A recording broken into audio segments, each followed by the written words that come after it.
नमस्कार विद्यार्थी मित्रांनो, तुम्ही ज्ञानदीप अकॅडमीची यूपीएससीच्या स्कॉलरशिप एक्झामसाठी त्या ठिकाणी रजिस्ट्रेशन केलेलं आहे। आज आपण या ठिकाणी या व्हिडिओमध्ये ही जी स्कॉलरशिप एक्झाम आहे तर त्या स्कॉलरशिप एक्झाम मध्ये त्या ठिकाणी एक्झामला कशा पद्धतीने अपियर व्हायचं, ठीक आहे, ही जी आपली स्कॉलरशिपची एक्झाम आहे त्याच्यामध्ये आपल्याला अपियर कसं होता येईल या संदर्भामध्ये थोडक्यात या व्हिडिओमधून समजून घेणार आहे। चलो ठीक आहे, सुरुवात करायची। बघा, सगळ्यात पहिल्यांदा तुम्हाला काय करायचंय, तुम्ही ऑलरेडी या स्कॉलरशिप एक्झाम साठी रजिस्ट्रेशन केलेलं आहे बरोबर। तुम्हाला आता काय करायचंय तर प्ले स्टोअरला, गुगल प्ले स्टोअरला जायचंय आणि गुगल प्ले स्टोअरला तुम्हाला त्या ठिकाणी ज्ञानदीप अकॅडमी, ठीक आहे, ज्ञानदीप अकॅडमी पुणे असं सर्च करायचंय। ज्ञानदीप अकॅडमी पुणे असं सर्च करायचंय। तुम्हाला इथे सर्च केल्यानंतर एक 27 MBचं 50,000 पेक्षा जास्त डाउनलोड केलेलं ज्ञानदीप अकॅडमी पुणे हे ऍप्लिकेशन दिसेल। या ऍपला तुम्हाला काय करायचंय, क्लिक करायचंय आणि क्लिक केल्यानंतर तुम्हाला अशा पद्धतीने इन्स्टॉल साठीची विंडो येईल। तुम्हाला हे ऍप डाउनलोड करायचं आहे, ठीक आहे। हे डाउनलोड केल्यानंतर तुमचं डाउनलोड फिनिश झालं, तुम्ही डाउनलोड कंप्लीट केलं, याच्या पुढे तुमची प्रोसिजर आहे रजिस्ट्रेशनची। अशा पद्धतीने इंटरफेस ओपन होईल बरोबर। आता लक्षात घ्या, पहिली स्टेप, तुम्हाला इथे तुमचा त्या ठिकाणी मोबाईल नंबर टाकायचा आहे। फक्त काळजी एक घ्यायची, हा जो मोबाईल नंबर आहे हा तुम्ही ज्या मोबाईल मध्ये त्या ठिकाणी हे ऍप इन्स्टॉल केलाय त्याच मोबाईल मधला नंबर तुम्हाला इथे टाकायचा आहे। हा एक महत्त्वाचा मुद्दा। मोबाईल नंबर टाकला, तुमच्या त्या ठिकाणी मोबाईल वरती 30 सेकंदासाठी एक ओटीपी येईल, 4 डिजिटचा ओटीपी येईल। तो ओटीपी तुम्हाला इथे टाकायचा, इन्सर्ट करायचा, सबमिट करायचा, व्हेरीफाय करायचा आहे ओटीपी, आणि व्हेरीफाय झाल्यानंतर ही त्या ठिकाणी विंडो, पुढची इंटरफेस तुम्हाला ओपन होईल, जिथे तुम्हाला तुमचं पूर्ण नाव टाकायचं आहे। ऑलरेडी फोन नंबर तुम्ही टाकलेला आहे। दुसरं, रिझल्ट साठी तुम्हाला महत्वाचं आहे स्कॉलरशिप टीचच्या, इथे तुम्हाला काय टाकायचं, ईमेल ऍड्रेस टाकायचा आहे। तुमचा चालू असलेला ईमेल ऍड्रेस तुम्हाला इन्सर्ट करायचा आहे। पुढे जाऊन तिथे स्टेट, ठीक आहे, जे तुमचं स्टेट आहे ते स्टेट सिलेक्ट करायचं आहे आणि रजिस्टर बटनावरती इथे क्लिक करायचं आहे। अशा पद्धतीने तुम्ही हे ऍप सक्सेसफुली डाउनलोड करणार आहे आणि हे ऍप सक्सेसफुली डाउनलोड केल्यानंतर, व्हेरीफाय केल्यानंतर आणि रजिस्टर केल्यानंतर पुढची प्रोसिजर तुम्हाला त्या ठिकाणी ऍप ओपन केल्यावर हा जो समोर दिसतोय हा इंटरफेस ओपन होईल। ज्ञानदीप अकॅडमीचा पहिलं त्या ठिकाणी ऍपचं पेज ओपन होईल। आता तुम्हाला याच्यामध्ये टेस्ट कुठे अपियर करायचे किंवा टेस्ट कशा पद्धतीने सोडवायचे, तर इथे खाली बघा, तुमच्या ऍपमध्ये ओपन केल्या केल्या इथे माय कोर्स ही विंडो दिसेल किंवा माय कोर्स हे बटन दिसेल। या माय कोर्स वरती तुम्हाला क्लिक करायचं आहे आणि इथे सगळ्यात महत्वाचं काय दिसतंय, तुम्ही जी बॅच किंवा तुम्ही जे रजिस्ट्रेशन केलंय बरोबर, यूपीएससीच्या स्कॉलरशिपच्या एक्झामसाठी त्या ठिकाणी रजिस्ट्रेशन केलंय। महत्वाची गोष्ट, हा जो मागच्या साईडचा मोबाईल नंबर आहे, ठीक आहे, हा मोबाईल नंबर, हा मेल आयडी, जे तुम्ही रजिस्ट्रेशन केलंय, तुमचं नाव, ज्या नावाने तुम्ही रजिस्ट्रेशन केलंय, ज्या नंबरने तुम्ही रजिस्ट्रेशन केलंय, ठीक आहे, हे सगळं तेच टाकायचं आहे। हे सेम असलं पाहिजे जे तुम्ही रजिस्ट्रेशन करताना वापरले। महत्वाचा मुद्दा लक्षात घ्या, नाहीतर प्रॉब्लेम असा होईल, तुम्हाला हा कोर्स तिथे येणार नाही। मग माय कोर्स मध्ये गेले, माय कोर्स मध्ये तुम्हाला इथे काय दिसणार आहे बघा, इथे तुम्हाला तुमच्या इथं तुम्ही जे रजिस्ट्रेशन केलेलं आहे, रजिस्टर केलंय, ह्या रजिस्टर केलेल्या एक्झामचं त्या ठिकाणी टॅब दिसेल, Gyandeep academy scholarship for UPSC integrated batch 2024। आता या बॅचवर तुम्हाला व्ह्यू कोर्स या बटनावरती क्लिक करायचं आहे।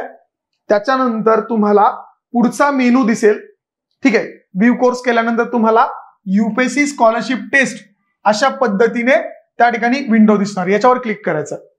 पुढे त्या ठिकाणी जर समजा ज्यावेळेस टेस्ट अपियर करायची आहे तेव्हा डायरेक्टली टेस्ट ओपन होईल, तोपर्यंत जर समजा तुम्हाला त्या ठिकाणी डेमो टेस्ट, की कशा पद्धतीने टेस्ट कंडक्ट केली जाणार आहे ती डेमो टेस्ट बघायची असेल किंवा तुम्हाला त्याची ट्रायल घ्यायची असेल, तर मॉक टेस्ट द्यायची असेल, तर या डेमो टेस्टवर इथेच यूपीएससी स्कॉलरशिप टेस्टवर क्लिक केल्यावर इथे डेमो टेस्ट येईल, जी 10 प्रश्नांची डेमो टेस्ट आहे। इथे तुम्हाला अटेम्प्ट या बटनावरती क्लिक करायचं आहे। डेमो टेस्टच्या अटेम्प्ट या बटनावरती क्लिक करायचं आहे आणि नंतर अशा पद्धतीने डेमो टेस्ट ओपन होईल, जी सिमिलरली तुमची ज्यावेळेस तुम्ही 16 जूनला पेपर देणार आहे तेव्हा अशाच पद्धतीने 100 प्रश्नाची स्कॉलरशिप टेस्ट तुमची दिसणार आहे. ठीक आहे. सगळ्यात पहिलं इथे येईल तुम्हाला टर्म्स अँड कंडिशन ऍक्सेप्ट करायला. आता हे काय आहेत तर ह्या एक्झामच्या सूचना आहेत. जशा तुम्ही पेपरला गेल्यानंतर एक्झामला सूचना असतात ना, विद्यार्थ्यांसाठी सूचना, तर या विद्यार्थ्यांसाठीच्या सूचना आहेत. या ऍक्सेप्ट करायच्यात. याचा अर्थ तुम्ही या सगळ्या वाचल्यात. ठीक आहे. ऍग्री अँड कंटिन्यू म्हणायचं आहे. हे केल्यानंतर तुम्हाला अशा पद्धतीने टेस्ट दिसते. बरोबर. हा प्रश्न तुमचा आला, पहिला प्रश्न फॉर एक्झाम्पल. ठीक आहे. इथे खाली 4 पर्याय असतील. आता ए आणि बी, सी, डी खाली पर्याय असणार आहेत. ते तुम्हाला त्याच्यातला बरोबर पर्याय, ते रेड अक्षरात क्लिक केला की 1927 सिलेक्ट केलाय. बर, हे केल्यानंतर सगळ्यात महत्वाचं इथे आन्सर सिलेक्ट केलं, पण जोपर्यंत तुम्ही सेव्ह आणि नेक्स्ट या बटनवर क्लिक करत नाही तोपर्यंत तुमचं हे आन्सर सेव्ह होणार नाही. आन्सर सेव्ह करण्यासाठी तुम्हाला त्या ठिकाणी काय करायचंय, सगळ्यात महत्वाची गोष्ट लक्षात घ्या, सेव्ह आणि नेक्स्ट बटन जे आहे, ठीक आहे, सेव्ह आणि नेक्स्ट बटन जे आहे याच्यावर क्लिक करायचं आहे, तरच तुमचा आन्सर सेव्ह होणार आहे. सिमिलरली तुम्हाला जेवढे प्रश्न अटेम्प्ट करायचे सेम त्याच पद्धतीने उत्तर चूज करा, सेव्ह आणि नेक्स्ट बटनावर जा, तुमचं उत्तर सेव्ह होईल.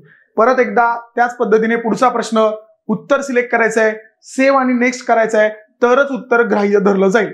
जर तुम्ही उत्तर सिलेक्ट केलं आणि डायरेक्ट ॲरो दाबला तर तुमचं उत्तर सिलेक्ट होणार नाही. लक्षात घ्या. ठीक आहे.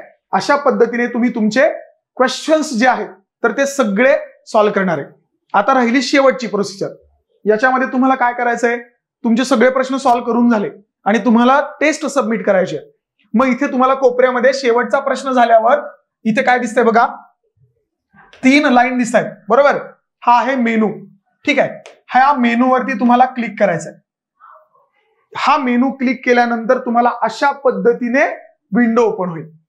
याच्यामध्ये तुम्ही जे क्वेश्चन्स अटेम्प्ट केलेत, ठीक आहे, अटेम्प्टेड क्वेश्चन म्हणजे mark for review, attempted questions blue मध्ये आणि त्या ठिकाणी अनअटेम्प्टेड त्या ठिकाणी व्हाईट मध्ये. अशा पद्धतीने तुम्ही जो 100 प्रश्नांपैकी अटेम्प्ट केलेल्या क्वेश्चनचा पूर्ण अनालिसिस तुम्हाला भेटून जाईल. किती क्वेश्चन अटेम्प्ट केलेत, किती अटेम्प्ट राहिलेत, किती रिव्ह्यू साठी परत बघण्यासाठी ठेवलेत. ठीक आहे. जर समजा तुमची पूर्ण टेस्ट सॉल्व्ह करून झाली असेल तर मग तुम्हाला काय करायचं, इथे सबमिट टेस्ट वर क्लिक करायचंय.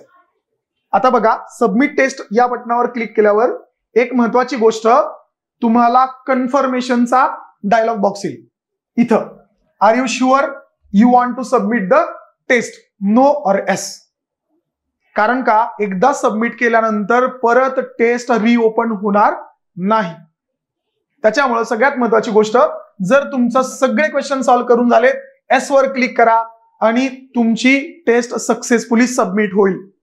अशा पद्धतीने त्या ठिकाणी आपल्याला काय दिसेल, डिसमिसचं बटन दिसेल, your test has ended, please click on view result to proceed. आता महत्वाचा मुद्दा, ही तुमची पूर्ण 100 क्वेश्चनची टेस्ट अटेम्प्ट होणार आहे आणि याच्यानंतर पुढचा जो सेक्शन असणार आहे तो कशाचा असणार आहे, रिझल्ट. आता रिझल्ट काय तुम्हाला लगेच दिसणार नाहीये. इथे तुम्हाला अशा पद्धतीने ज्यावेळेस रिझल्ट सेक्शन मध्ये गेला तुम्हाला अशा पद्धतीने डायलॉग दिसेल, रिझल्ट वुड बी डिक्लेअर्ड सून, की थोड्याच कालावधीमध्ये त्या ठिकाणी रिझल्ट डिक्लेअर केला जाईल. तात्काळ तुम्ही टेस्ट सबमिट केल्यानंतर रिझल्ट दिसणार नाही. सगळ्यात महत्वाचं दुसरं एक लक्षात ठेवा, ही जी स्कॉलरशिप टेस्ट आहे ही तुम्हाला इथे येऊन सबमिट किंवा इथे येऊन देण्यासंदर्भात कोणतीही सुविधा नाही. तुम्ही ती ऍपमध्येच अशा पद्धतीने तुम्ही जिथे राहता तिथे तुम्ही काय करू शकता, अटेम्प्ट करू शकता. अशा पद्धतीने साधारणतः ही जी स्कॉलरशिप टेस्ट आहे तर ती तुम्हाला अटेम्प्ट करायची आहे. होप सो तुम्हाला या संदर्भाने कशा पद्धतीने टेस्ट अटेम्प्ट करायची या सगळ्या गोष्टी क्लिअर झाल्या असतील. नसतील तर तुमच्याकडे ऑलरेडी कॉन्टॅक्ट नंबर आहे, त्या कॉन्टॅक्ट नंबरवरती तुम्ही काय करा, त्या ठिकाणी संपर्क साधा किंवा ऍपमध्ये त्या ठिकाणी माय कोर्समध्ये तुम्ही इश्यू रेज करू शकता. तुमचं डाऊट सेशन मध्ये तुम्ही डाऊट विचारू शकता, तिथे पण तुम्ही विचारू शकता. ठीक आहे. थँक्यू.